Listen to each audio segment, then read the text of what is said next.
جس کی وہ نظر کیا کرتا ہے، میں وہی ہوں جس کی وہ مجلس کیا کرتا ہے۔ اب آپ انداز لگائیں، جو حسین کسی دوسرے کے بیٹے کی عزت کو، کسی دوسرے کے بیٹے کی محبت کو اس کے باپ کے ساتھ، کسی دوسرے کے بیٹے کے جذبے کو، اس باپ بیٹے کے جذبے کو اتنی اہمیت دیتا ہے، اس کا جب خود کا علی اکبر اس سے کہتا ہوگا بابا مجھے مرنے کی اجازت دے دے، جزاکم اللہ۔ تابوت آپ کے سامنے ہے، تبرکات بھی آپ کے سامنے ہے، بہت سے ایسے تبرکات ہیں جو مجھے لگتا ہے کہ شاید ہی ہندوستان میں کہیں ہوں گے۔ میری بائیں طرف آپ جو ٹکڑا دیکھ رہے ہیں جس میں السلام علیک یا امیر المومنین لکھا ہوا ہے، یہ وہ ٹکڑا ہے جو روضہ امام علی کے دروازے سے میری دائنی طرف جو آپ پرچم دیکھ رہے ہیں میرے مولا عباس کے روضے سے اتارا ہوا وہ پرچم ہے، اترا ہوا وہ پرچم ہے جو بہت ہی کم لوگوں کے یہاں ہوتا ہے۔ بارگاہ مولا ہے، علی اکبر کی رات ہے اور علی اکبر کا دن ہے۔ میں تو صرف اتنا کہنا چاہوں گا، رسول کے روضے پر، میں یہیں سے شروع کرتا ہوں، رسول کے روضے پر ایک دن حسین رو رہے تھے، نانا دل نہیں لگتا، نانا تیری بڑی یاد آتی ہے، نانا دن نہیں گزرتا۔ سو گئے، خواب میں دیکھا رسول خدا فرماتے حسین ان قریب خدا تمہیں ایک بیٹا دے گا جس کا چہرہ میرے چہرے جیسا ہوگا۔ حسین کے گھر میں علی اکبر پیدا ہوئے۔ انبیاء میں شور ہوا کہ جس نے بچپن نہیں دیکھا رسول کا، چلو رسول کے بچپن کی دوبارہ زیارت کرنے کا موقع ملے گا۔ علی اکبر گھر میں ہے، حسین گھر میں ہے، مجمع لگا ہوا ہے، لوگ آ رہے ہیں جا رہے ہیں، انبیاء، اوصیاء، اتقیاء، اولیاء، سب کی بھیڑ لگی ہوئی ہے۔ رسول کا بچپن اس وقت گود میں ہے حسین کے۔ شام ہو گئی۔ عرب کا طریقہ ہوتا ہے جب بہن آتی ہے بھائی کے گھر تو اسے کچھ تحفہ دیا جاتا ہے۔ حسین کے پاس کوئی تحفہ نہیں بچا۔ ادھر حسین نے جیسے ہی جناب زینب آئیں اور علی اکبر کو دیکھا، خود علی اکبر کو اٹھایا اور زینب کے حوالے کر دیا۔ علی اکبر کو اٹھایا اور زینب کے حوالے کر دیا۔ جزاکم اللہ، خدا تمہیں کوئی غم نہ دے سوائے غم سید الشہداء کے۔ بچپن زینب کے سامنے میں نے روایتیں پڑھی ہے، میں بڑے آرام سے چاہتا ہوں کہ وہ ساری روایتیں آپ کو سناؤں جو جناب علی اکبر سے منسوب ہیں، جناب علی اکبر کے حوالے سے منسوب ہے۔ علی اکبر کس طرح اور کیسے شبیہ رسول تھے، عرب میں اکبر کو کس طرح سے جانا جاتا تھا؟ سب سے پہلی چیز سخاوت، چونکہ بنی ہاشم اپنی سخاوت کے لیے مشہور تھے، تو عبداللہ کی سخاوت اتنی مشہور تھی کہ فقیر مدینے کے عبداللہ کے نام پر روٹیاں لے لیا کرتے تھے کہ جب عبداللہ آئیں گے پیسے دے دیں گے۔ مگر جب عبداللہ کی بھی سخاوت آخری انتہا پہ جا کے ختم ہوتی تو اکبر کی سخاوت کا تذکرہ ہوتا۔ جب نیا کوئی مسافر شہر میں آتا اور اس سے پوچھتا کسی سے کہ اب اس وقت شہر میں کھانا کہاں میسر ہے، تو کہا جاتا وہ جو آخری گھر تمہیں دکھ رہا ہے، وہ جو چھت پہ آگ تمہیں دکھائی دے رہی ہے، یہ حسین کا گھر ہے۔ علی اکبر بیٹھے ہوتے ہیں، اس وقت تک نہیں سوتے جب تک شہر کا آخری انسان کھانا نہ کھا لے۔ جب تک شہر کا آخری انسان کھانا نہ کھا لے۔ یہ علی اکبر کی سخاوت ہے۔ اب آپ علی اکبر کا روب دیکھیں، روب علی اکبر کا۔ معاویہ نے اپنے دربار میں سوال کیا، یہ بتاؤ کہ حکومت اسلامیہ کا حکمران کون ہونا چاہیے؟ اس وقت خلیفہ وقت کا حقدار اصل میں کون ہے؟ سب نے الگ الگ نام لیا۔ معاویہ کہتا ہے نہیں، اس وقت خلافت اسلامیہ کا سب سے بڑا حقدار حسین کا بیٹا علی اکبر ہے، اس لیے کہ صورت، سیرت، چہرہ، سب کچھ رسول جیسا۔ یہ روب تھا علی اکبر کا۔ اور پھر علی اکبر کو وہاں دیکھیے جہاں بہن سے وعدہ کر رہے ہیں کہ اگر موت نے مہلت دی تو ضرور آؤں گا۔ پھر علی اکبر کو وہاں دیکھیے کہ خواب دیکھ کے بابا سے کہتے ہیں بابا میں نے خواب دیکھا ہے تیرا دائنا ہاتھ کٹ گیا، میں نے خواب دیکھا ہے تیرا بایاں ہاتھ کٹ گیا۔ ہلکے سے کلائی پکڑی بیٹے کی، کہا میرے لال دھیرے بول، تیری ماں سن رہی ہے، تمہارا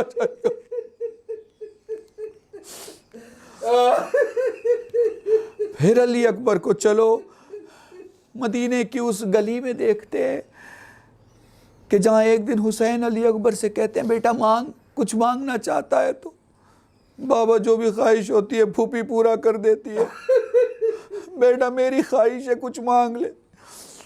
بابا انگور کی خواہش ہے، مدینے میں انگور کا موسم نہ تھا، حسین نے اپنے ہاتھوں کا چلو علی اکبر کے چہرے پہ رکھا، بائیں ہاتھ اٹھایا، آسمان سے انگور منگوایا، جنت سے انگور منگا کے علی اکبر کے سامنے رکھا۔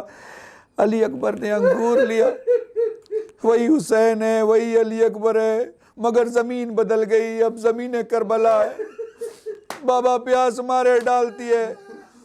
جزاکم اللہ، خدا تمہیں کوئی غم نہ دے سوائے غم سید الشہداء کے۔ کس قدر شبیہ رسول تھے، انداز لگاؤ، میں نے کتابوں میں پڑھا ہے یہودی عیسائی مسلمان ہوتا ہے، حسین کی خدمت میں آتا ہے، رات کو میں نے خواب دیکھا ہے رسول آئے ہیں۔ اچھا تم نے خواب دیکھا ہے، کیا کہا رسول خدا نے؟ مجھ سے کلمہ پڑھوایا ہے، میں مسلمان ہوا ہوں، اب آپ کی بارگاہ میں آیا ہوں۔ فرمانے لگے اگر تو رسول کو دیکھے گا تو پہچان لے گا۔ وہ کہتا کیسے نہیں پہچانوں گا، رات ہی کو خواب دیکھا ہے۔ غلام سے فرماتے ہیں جا میرے علی اکبر کو بلا لا۔ علی اکبر بلائے گئے، دیکھتے ہی کہتا ہاں بالکل میں نے انہی کو خواب میں دیکھا، بس اتنا فرق ہے رات کو دیکھا تھا تو ضعیف تھا، دن میں دیکھتا ہوں تو جوان ہے۔ جزاکم اللہ، خدا تمہیں کوئی غم نہ دے سوائے غم سید الشہداء کے۔ لیلا سے جب کوئی سوال کرتا کہ آپ ہمارے گھر نہیں آتی تو جناب لیلا فرماتی تھی ہم کیوں تمہارے گھر آئیں، تم آؤ ہمارے گھر کہ شبیہ رسول میری گود میں پل رہا ہے، شبیہ رسول ہمارے گھر میں موجود ہے۔ مدینے میں جو نئی بہویں آتی تھی ان کی ساس کہا کرتی تھی شام ہونے والا ہے، ابھی تھوڑی دیر کے بعد اپنے چچا کے ساتھ علی اکبر نکلیں گے، جنہوں نے رسول کے چہرے کی زیارت نہیں کی میرے علی اکبر کو دیکھ لے، ہمارے رسول ایسے ہی تھے۔ علی اکبر جب بازار میں نکلتے لوگ دور سے علی اکبر کی زیارت کیا کرتے تھے، ہاں وہی علی اکبر۔ جب دیکھتے ہیں مولا علی اکبر کے بابا اجازت نہیں دیں گے، اپنے آپ کو مستقیم حسین کے قدموں پہ گرا دیا، جیسے ہی چہرہ قدموں کو چھوا حسین نے پاؤں پیچھے کھینچے، میرے لال تو اپنا چہرہ میرے قدموں پہ نہ رکھ، میرے لال تو شبیہ رسول ہے، تیرا چہرہ رسول جیسا ہے۔ حسین نے آسمان دیکھ کے کہا میرے اللہ میں اب اسے بھیج رہا ہوں، جب چاہتا تھا کہ تیرے نبی کے چہرے کی زیارت کروں میں علی اکبر کو دیکھتا تھا۔ جزاکم اللہ، خدا تمہیں کوئی غم نہ دے سوائے غم سید الشہداء کے۔ وہ لو علی اکبر بابا سے گفتگو کرتے کرتے فرماتے ہیں بابا مرنے کی اجازت دے دے۔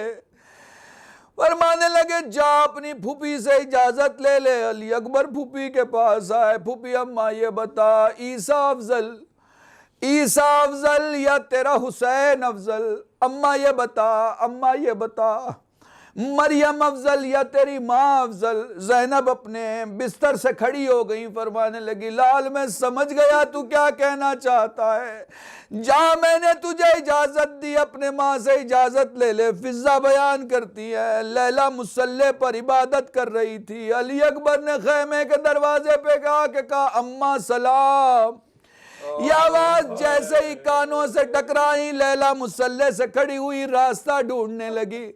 فضہ کہتی ہیں جب تک اکبر نے نہیں پکارا تھا لیلا کو دکھائی دے رہا تھا، مگر جیسے ہی فرمایا اماں سلام اپنے بیٹے کی آواز سنی، آنکھوں کا نور ختم ہوا، دروازہ ڈھونڈنے لگی۔ جزاکم اللہ، علی اکبر سامنے 18 برس کے بعد کسی بیٹے نے اپنی ماں کو ماں کہہ کے پکارا تھا، ہاتھوں کے چلو میں اکبر کا چہرہ لیا، ہاتھوں کے چلو میں اکبر کا چہرہ لیا، پیشانی کا بوسہ لیا، تیری ماں آج بہت خوش ہے میرے لال، تیری ماں آج بہت خوش ہے میرے لال، بتا تو کیا چاہتا ہے، تیری جو خواہش ہے تیری ماں پورا کرے گی، اماں مرنے کی اجازت دے دے۔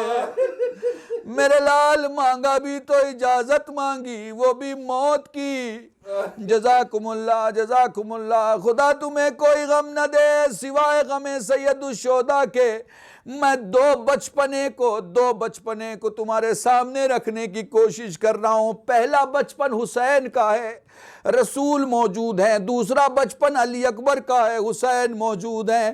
جب کبھی حسین رسول کے پاس جاتے، کبھی ہاتھوں کو رسول چومتے، کبھی ہونٹ کو چومتے، کبھی آنکھوں کو چومتے، کبھی پیشانی کو چومتے، کبھی گلے کو چومتے، کبھی کاندھے کو چومتے، کبھی سینے کو چومتے. جب کوئی کہتا مولا اتنا بوسہ کیوں؟ فرماتے انگلی کاٹی جائے گی، ہاتھ کی ہڈیوں کو زخمی کیا جائے گا.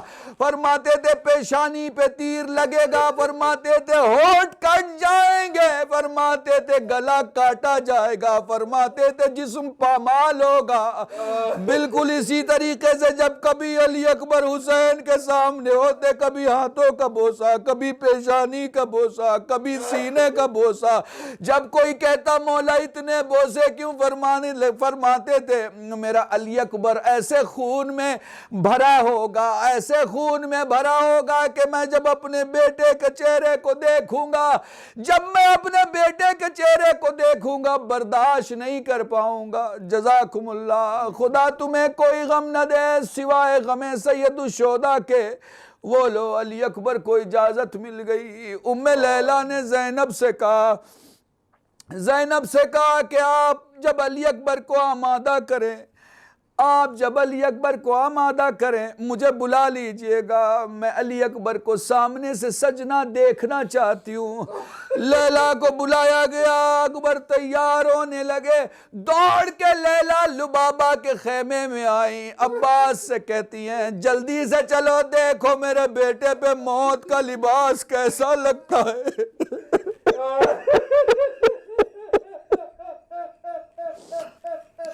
جزاکم اللہ خدا تمہیں کوئی غم نہ دے سوائے غم سید الشہداء کے.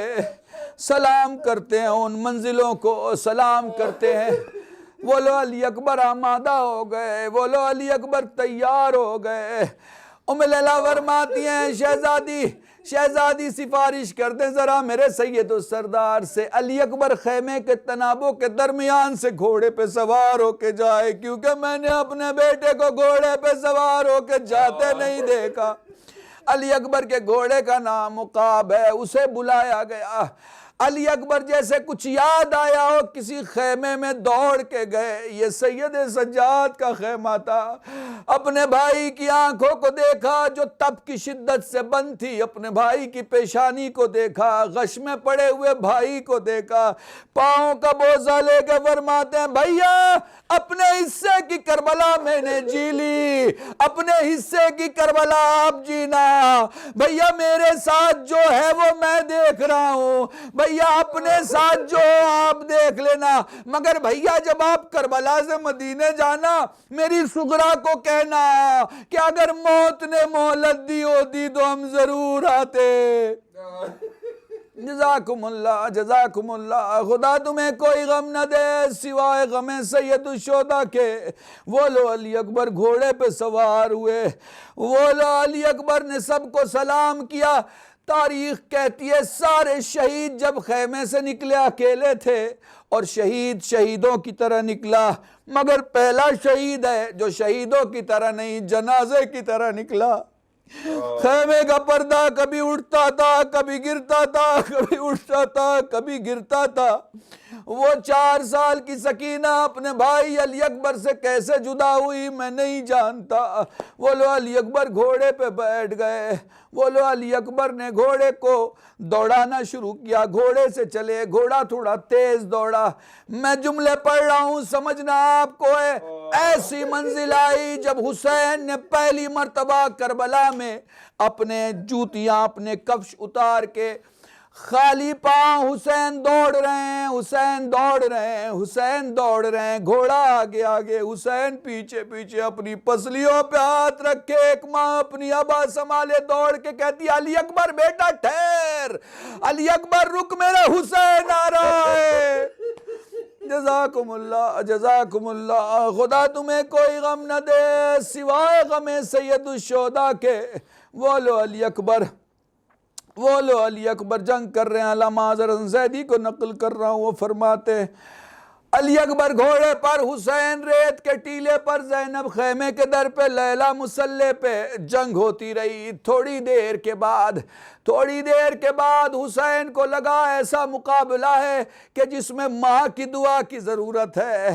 ادھر ماں کی دعا کی ضرورت کے لیے اشارہ ہوا, ادھر ماں سجدے میں, میرے اللہ میرے بچے کی خیر ہو.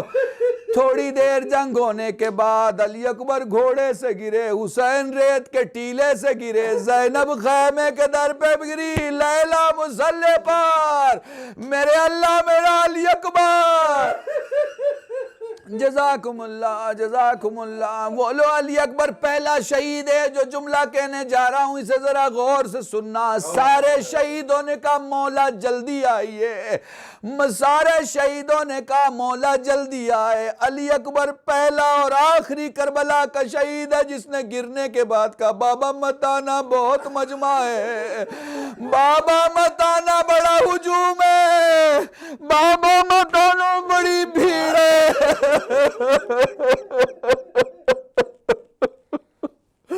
حسین خیمے سے چلے. حمید ابن مسلم لکھتا میں نے دیکھا حسین کبھی دائیں جاتے تھے کبھی بائیں جاتے تھے, زبان پہ تھا علی علی علی. میں نے نزدیک جا کے پوچھا حسین کس علی کو پکار رہے ہیں, بابا علی کو یا بیٹے علی کو؟ فرمانے لگے حمید مجھے میرا علی اکبر دکھائی نہیں دیتا, مجھے میرا علی اکبر سجائی نہیں دیتا. دھیرے دھیرے نہ جانے کیسے حسین علی اکبر کے پاس پہنچے. اپنے بابا کو دیکھا. عرب میں سلام دونوں ہاتھوں سے کیا جاتا ہے. پہلی بار علی اکبر نے 18 برس میں ایک ہاتھ تو اٹھایا, دوسرا نہیں اٹھا. اب میں کیسے کہوں کہ دادی سیدہ کی پسلی زخمی ہونے کے بعد جب سیدہ اٹھتی تھی, جب سیدہ عبادت میں ہوتی تھی, ایک ہی ہاتھ اٹھتا تھا, دوسرا نہیں اٹھتا تھا. بالکل ویسے ہی ایک ہاتھ سینے پہ زخم چھپانے کے لیے, دوسرا ہاتھ علی اکبر کا اٹھا. بابا سلام, باپ کو دیکھا جو خون سے چہرہ بھرا ہوا, زخموں سے چہرہ بھرا ہوا. فرمانے لگے بابا ذرا میرے نزدیک آ, حسین نزدیک آئے. بابا ذرا اور نزدیک آ, حسین اور نزدیک آئے. حسین کی زلفیں اکبر کے کانوں سے ٹکرانے لگی. دھیرے دھیرے حسین کا چہرہ صاف کیا, داڑھی کو صاف کیا. بابا تجھے دیکھ کے لگتا ہے جیسے تو مجھ تک آتے آتے کئی جگہ ٹھوکریں کھا کے گرا ہے. اے میرے علی اکبر یہ نہ پوچھ, کئی جگہ گرا, کئی جگہ اٹھا. اے میرے لال مجھے نہیں پتا میں تجھ تک کیسے آیا. حسین علی اکبر کے پاس بیٹھ گئے. میرے لال یہ کیسا زخم ہے؟ بابا برچھی کا پھل ہے. بیٹا کس نے مارا؟ بابا دیکھا نہیں, بس یہ کہہ کے گیا ہے, سنا ہے. حسین بڑا صابر ہے. دیکھتے ہیں جوان بیٹے کے سینے میں برچھی کا پھل کیسے برداشت کرتا ہے. حسین نے دھیرے دھیرے آستین سمیٹنا شروع کیا.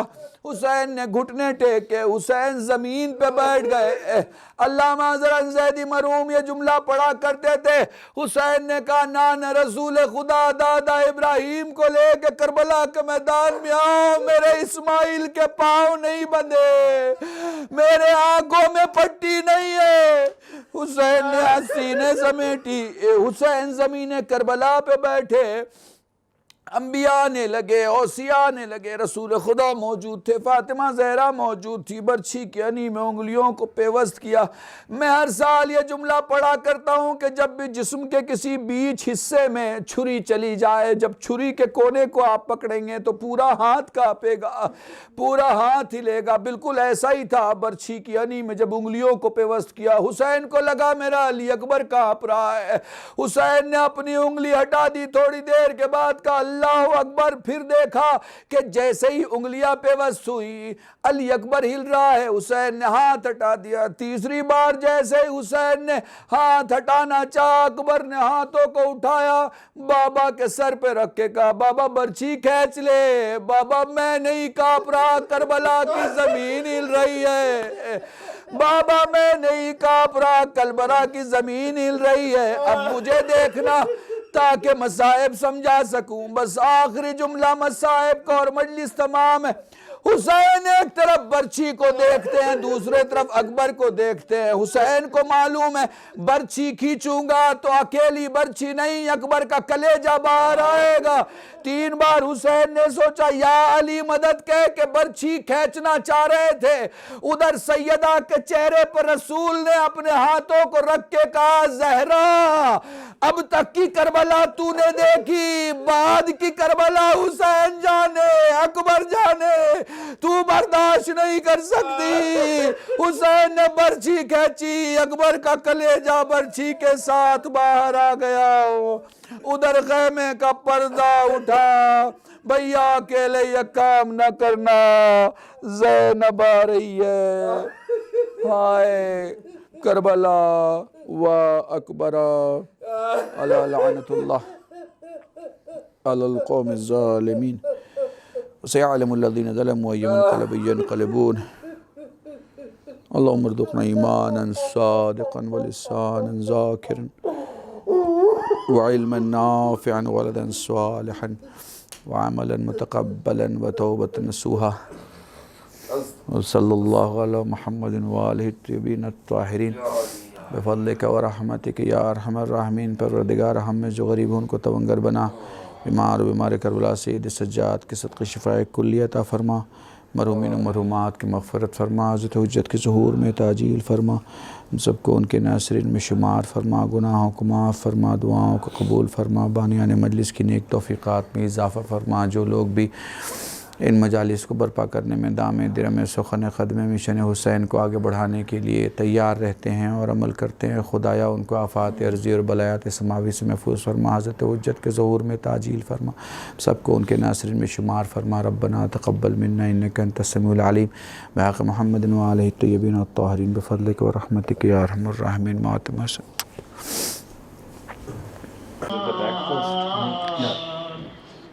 تقدم ولدی زد پہ ہے سب میرے انصار, تقدم ولدی